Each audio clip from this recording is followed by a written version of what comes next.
ሙስሊሟ ቲክቶከር ባንቺ የተነሳ ጀመርኩልሽ ማፈር። ኢስላም ያልሆኑትን ሴቶችን ስወቅስ እያልኩኝ ለምንድን አያደርጉን ቀሚስ? ዛሬ ላይ ግን አንቺ እንዲህ ተገላልጠሽ ለዓለም ስትታይ ሚዲያ ላይ ወጥተሽ አንገቴን ደፋሁኝ አፈርኩልሽ በጣም በኩራት ስላንቺ መናገር አልቻልኩም።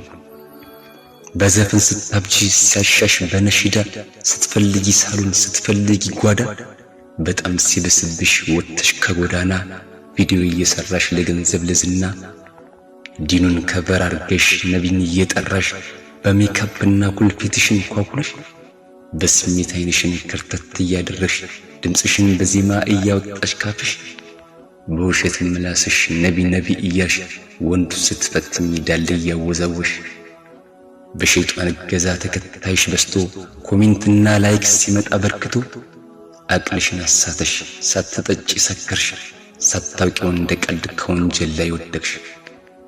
የአላህ መልእክተኛ እንዳልከለከሉ ጾታችሁን እንጂ ሌላን አትምሰሉ ብለው እንዳልነበር ቃላቸውን ጥሰሽ ጺምና ኩፊታ ከታች ሱሪ ለብሰሽ ኤዩኝ ስትይ ወንድን ተመሳስለሽ እንዴት አላፍርብሽ ሙስሊሟ ቲክቶከር ዲንሽን ንቀሽው ስታልፊ ከድንበር።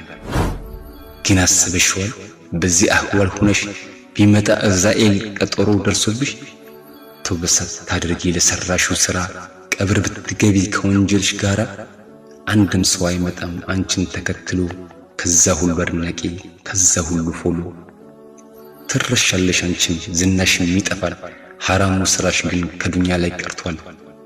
ያንቺን ሐራም ስራም ሰዎች ባዩት ቁጥር ቅጣትሽ ይከፋል ሆነሽ ከመቃብር።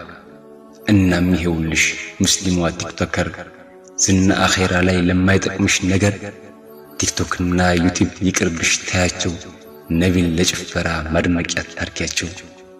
ዲኑን አታርክሹ ለመታየት ብለሽ አትገላለጭ ሂጃብሽን ልበሽ።